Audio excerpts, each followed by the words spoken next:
বাস্তবতা বড়ই কঠিন। মানুষের চিন্তাধারা বা স্বপ্ন যে সবসময়ই সত্যি হবে এটা একদমই ভুল। বিয়ের পর একটা মেয়ে চাইলেও তার স্বামীর ইচ্ছার বিরুদ্ধে বা তার স্বামীর পরিবারের ইচ্ছার বিরুদ্ধে সে কিছুই করতে পারে না।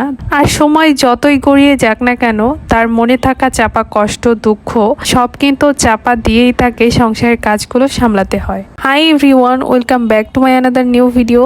আজকে ভিডিওতে শেয়ার করব আমি সারাদিন কি করলাম সেটাই। So please watch the video at the end. Last ভিডিওতে আপনাদের সাথে শেয়ার করেছিলাম আমাদের ফ্রিজের নিচের পার্টে যে কাজগুলো সেগুলো ভেঙে গেছে। তারপর কাস্টমার কেয়ারে ফোন দেওয়ার পর ওনারা বললেন যে ফ্রিজটাকে চালু রাখতে, কিন্তু ফ্রিজটাকে না খুলতে, যে কারণে বাজার থেকে সবজি আনার পরও সেগুলোকে ফ্রিজে না রেখে আজকে বাইরে রাখার প্রিপারেশন চলছে। যদিও ফ্রিজ নষ্ট, তবে একটা উপায় তো বের করতেই হবে সবজিগুলোকে সংরক্ষণ করা, তাই এই ব্যবস্থা নেওয়া। এবং মিষ্টি কুমড়ার স্লাইসটা যাতে নষ্ট না হয়ে যায়, ভালোভাবে সংরক্ষণ করতে পারি, তাই রোদে দিয়ে দিলাম। পাশাপাশি বাজার থেকে এনেছিল গুঁড়া মাছ, এখানে বাতাসি মাছ এবং কাকচি গুঁড়া এনেছিল। আমার আবার একটা বাজে অভ্যাস আছে, মাছ দেখলেই মাথা গরম হয়ে যায়, যে এই মাছগুলো কুটতে ধুতে অনেক সময় লেগে যায়, বিশেষ করে গুঁড়া মাছ।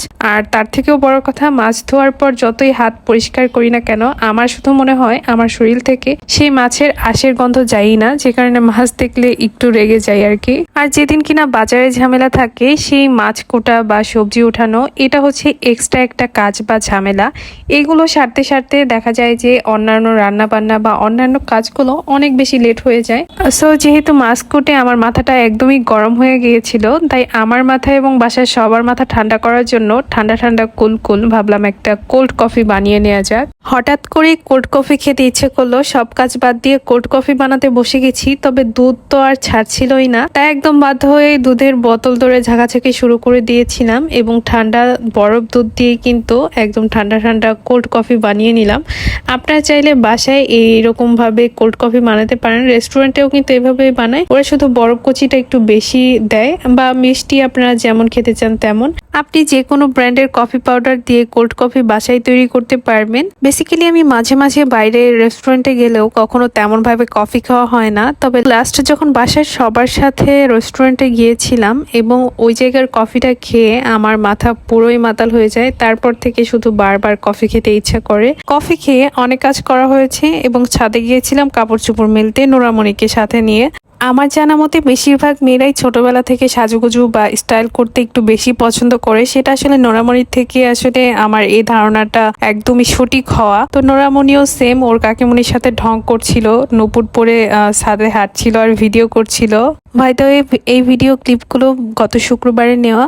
সো শুক্রবার দিন হচ্ছে দেখা যায় আমাদের বাসায় গরুর মাংস ছাড়া চলেই না, যেহেতু কাজ করতে করতে অনেক লেট হয়ে যায়, তাই ভাবলাম ঝটপট একদম বিরিয়ানি রান্না করা যায়। তো সরাসরি গরুর মাংস বিরিয়ানি রান্না করে নিয়েছিলাম।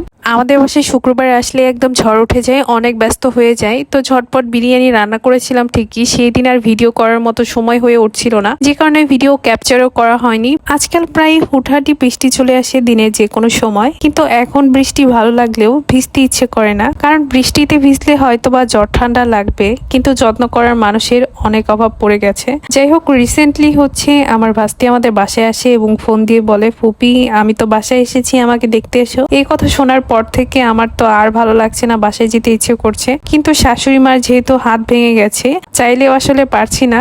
ওই যে বললাম না, বিয়ের পর আসলে চাইলেও মেয়েরা ইচ্ছার বিরুদ্ধে কিছু করতে পারে না, তার স্বামী বা তার স্বামীর পরিবারের ইচ্ছার বিরুদ্ধে। এখন হাজবেন্ডের সম্মতি থাকলেও আমি আসলে নিজের ইচ্ছাতেও যেতে পারছি না, কারণ আসলে নিজের চক্ষু লজ্জার কারণে বাসা থেকে বের হওয়া আমার জন্য খুবই কষ্টকর হয়ে পড়েছে। বাট যে পরিস্থিতিতে আছি, মনের ভিতর কষ্টগুলোকে চাপা দিয়ে অনেকদিন পর নিজের আম্মুজানকে দেখার মতো একটা সুযোগ হয়েছে, কিন্তু সেই সুযোগটা যে কাজে লাগাতে পারবো না, এটা জানার পর থেকে আসলে মনের ভিতর অস্থিরতা কাজ করছে। তবুও সবকিছু মনের ভিতর চাপা রেখে কাজগুলো চালিয়ে যাচ্ছি। সিনহা আমার ভাইয়ের মেয়ে হলেও তাকে আমি ছোটবেলা থেকে কোলে পিঠে মানুষ করেছি এবং ভালোবেসে আম্মুজান বলে ডাকতাম। শুধু কি সিনহা, নোরামণিকেও আমি অনেক আদরে পালন করছি, সেই সাথে নোরাও কিন্তু আমার আরেকটা আম্মুজান। দুইটা আম্মুজান আমার কাছে অনেক বেশি আদরের এবং ভালোবাসার মানুষ। আর হ্যাঁ, আপনাদের অনেক কনফিউশন নোরামণিকে নিয়ে। নোরামণি আমার কি হয়? নোরা আমার দেওরের মেয়ে, তবে ওকে কখনোই সেই চোখে দেখি না, ওকে আমার নিজের সন্তানের মতো আদর যত্নে রাখি এবং শুধু আদর করি না, ওকে শাসনও করি।